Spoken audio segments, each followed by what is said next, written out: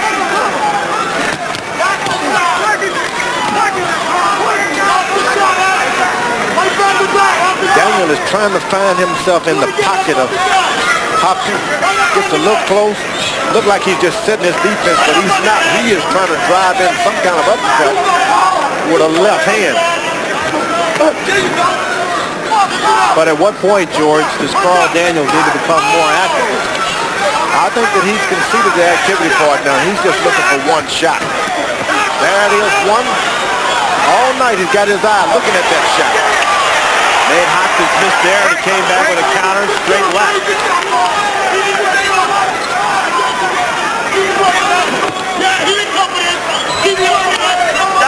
Stop. Step back. You got to be careful when you're fighting a guy like Daniel who fights with his eye, watching everything.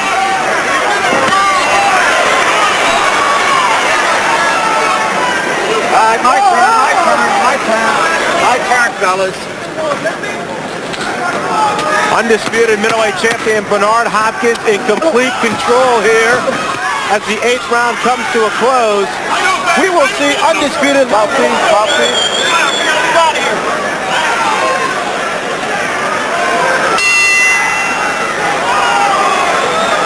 blood now coming from the right nostril of Carl Daniels.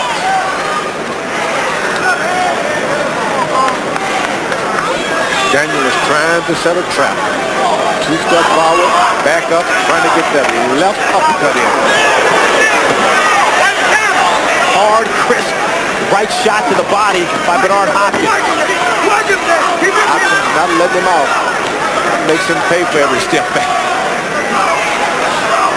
Total punches from CompuBox punch stats, Hopkins more than doubling Daniels' output in the landing department, 169 to 82, and Hopkins obviously throwing more, 386 to 215.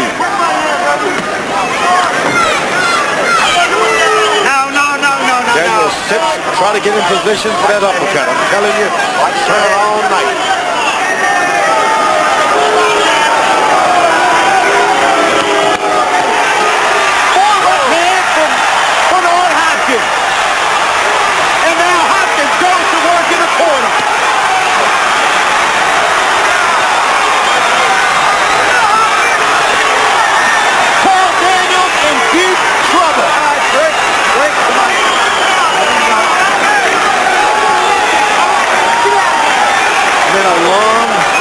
Methodical exhibition by the champion, knowing he has a slick operator in front of him, just gradually taking everything out of him. Daniels telling Hopkins to come on, and both fighters now exchanging artillery.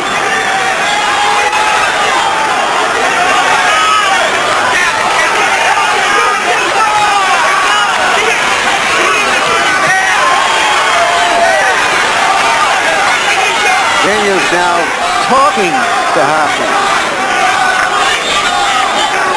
I think that's about all he can do. Hopkins is throwing so much leather, he can't do anything. 5 left hooks from Bernard Hopkins.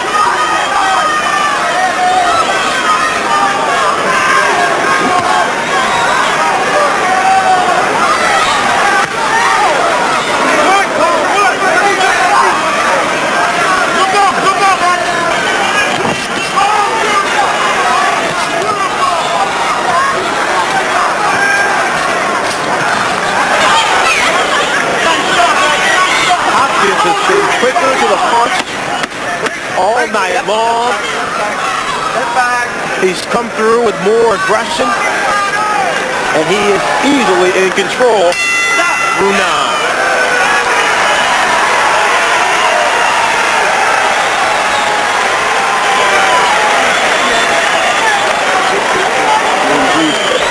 Not open. It's just time 12. Look at that.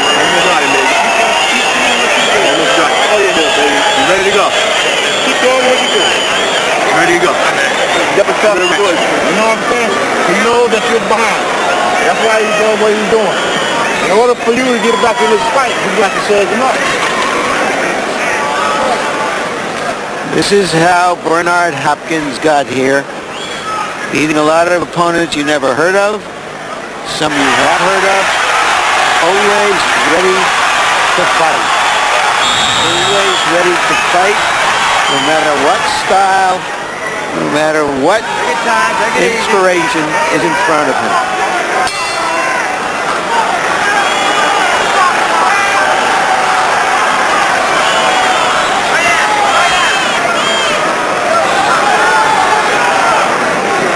All right, let's bring in Arthur McKenzie Sr. to see how he has the fight scored through 9. I have it as a complete shutout. I claim that Daniels is fighting a very defensive fight and is being allowed to be caught in the corners, which is a highly, highly dangerous position to be in. So I have the score at present 90-80. The Hopkins starting to use his left jab a little bit. Hopkins keeps his hands up. Though he's in control, he'll not get too out of it, dropping his hands too much. Back to the basics. Bernard Hopkins has been a hard, serious, successful fighter his entire career, but just now starting to get under the limelight. His first $1 million payday was against Steve Holmes. Hopkins says it doesn't matter. He's been saving his money all along. He told me yesterday he's just started tipping at restaurants. I'd like to see him Oscar De La Hoya. That's what I'd like to see. Waiters and waitresses used to run when Bernard came into the restaurant.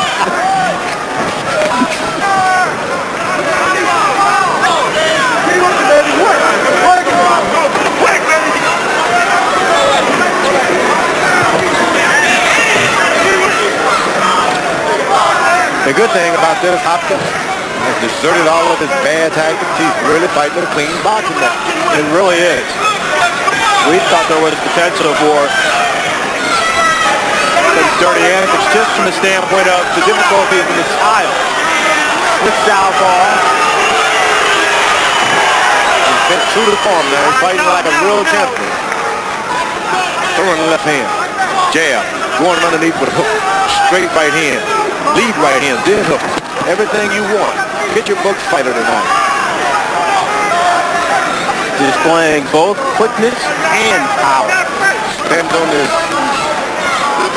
pocket. What impresses me is that here he is at the age of 37. I knew it was coming. I knew it was Just coming. turned 37. I knew it. And still has the motivation to get into supreme condition every time out.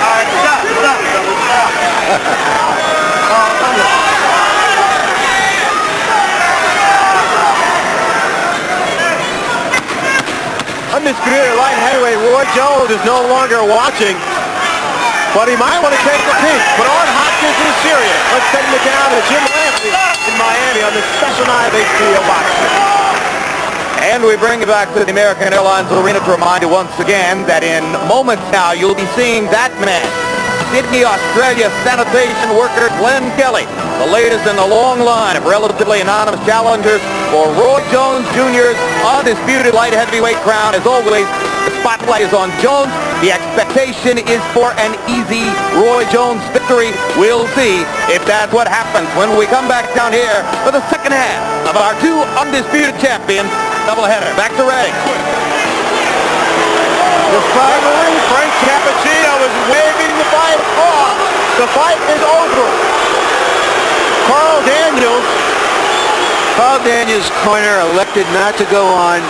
Those body shots were breaking him in half. And there was no way. This guy Daniel has no power to pull it out in the 11th round. It was a merciful decision. You know, he told us, George, that his mother told him he is a great-grandson of Joe Louis. Isn't that something? Judging by how he fights, I would have to question that genealogy. Yeah. I mean, he got put on a good shot. He just didn't have the punching power to keep up Bernard Hopkins also. You're right. He fought every minute.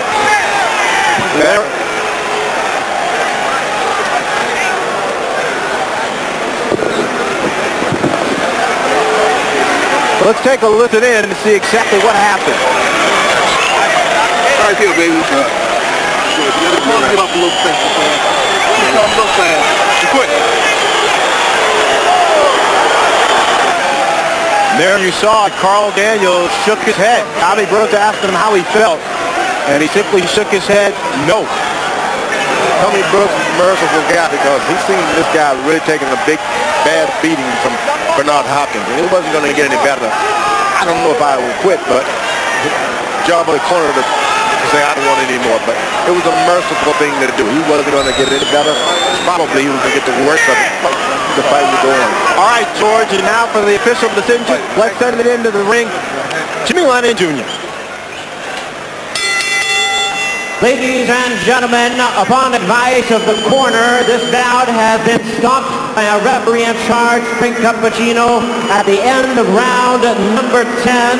The winner by way of technical knockout, and still the undisputed middleweight champion of the world, Bernard, the Executioner Hopkins.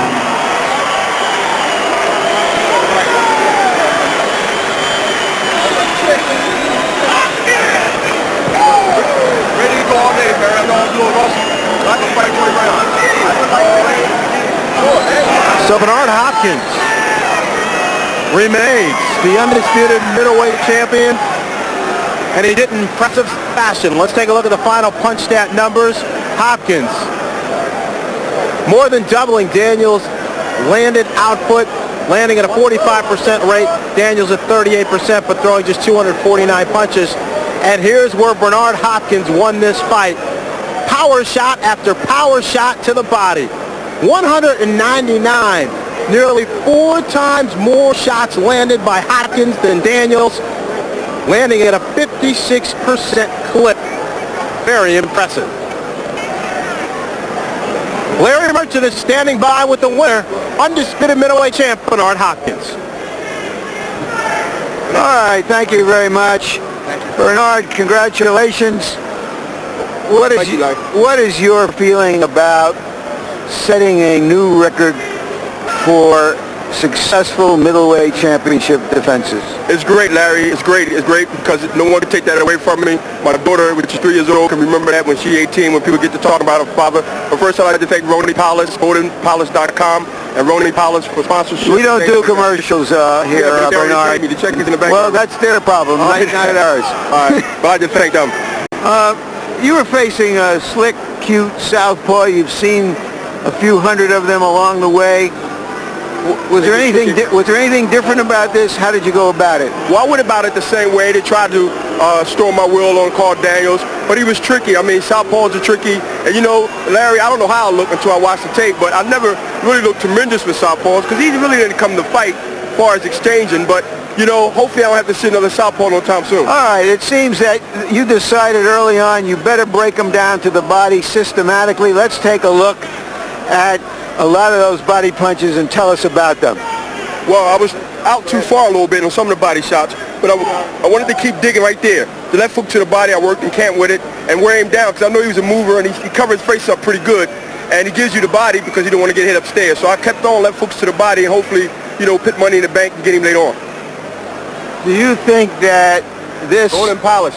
Do you think that this performance is the kind of performance that will stand out enough for the boxing media, the boxing public, to put you on top of the rankings of pound-for-pound fighters to demand a rematch and showdown with Roy Jones? As long as I'm a threat, that's all that matters to me. And you know what? I believe Vernon Forrest, my good friend who beat Shane Mosley, who most media had in front of me, should get the #1 spot.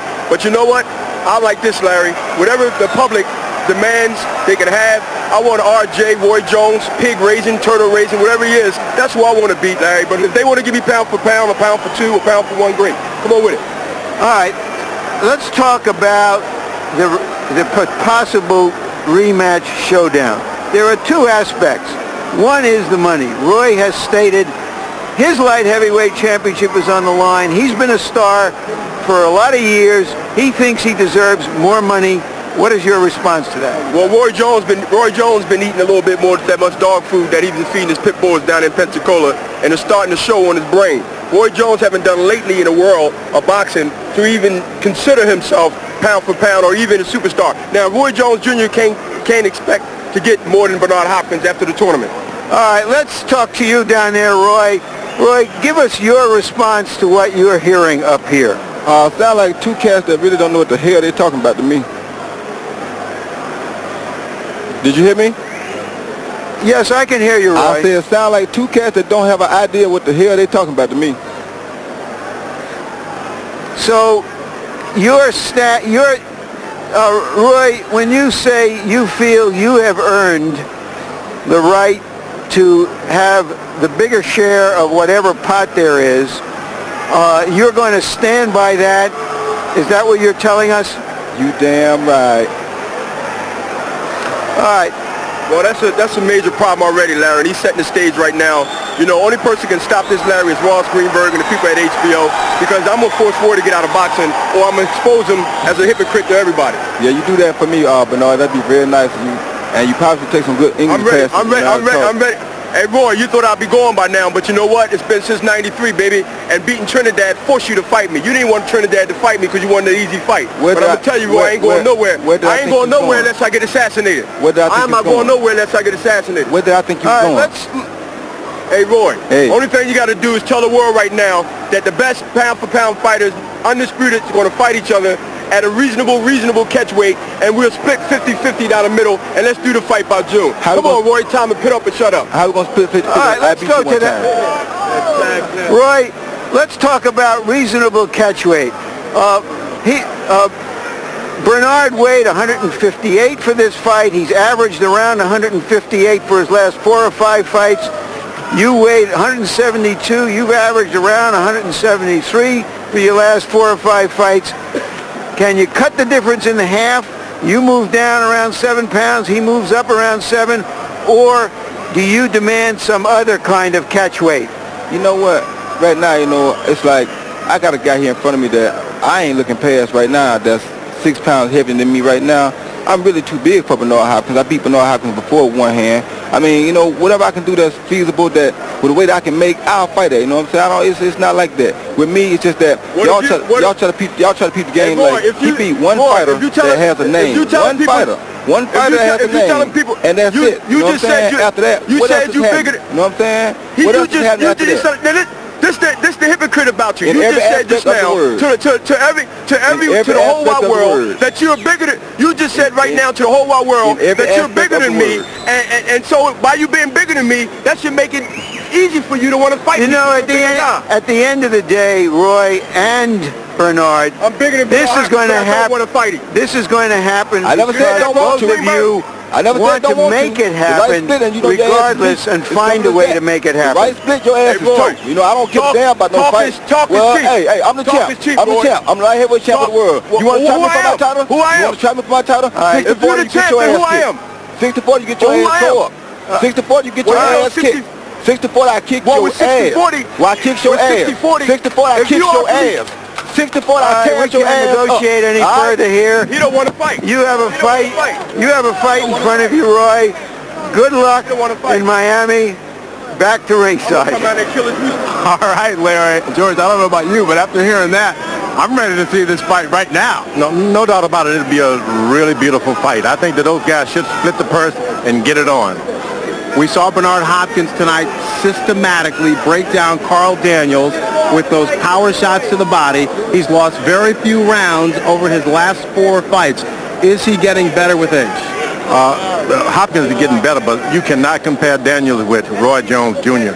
or anyone else in the top middleweight division right now. Oscar De La Hoya, Fernando Vargas, these guys, Daniel is not in the same class with them, not in this class room at all. So Hopkins, you think, did a great job, but he did a good job tonight.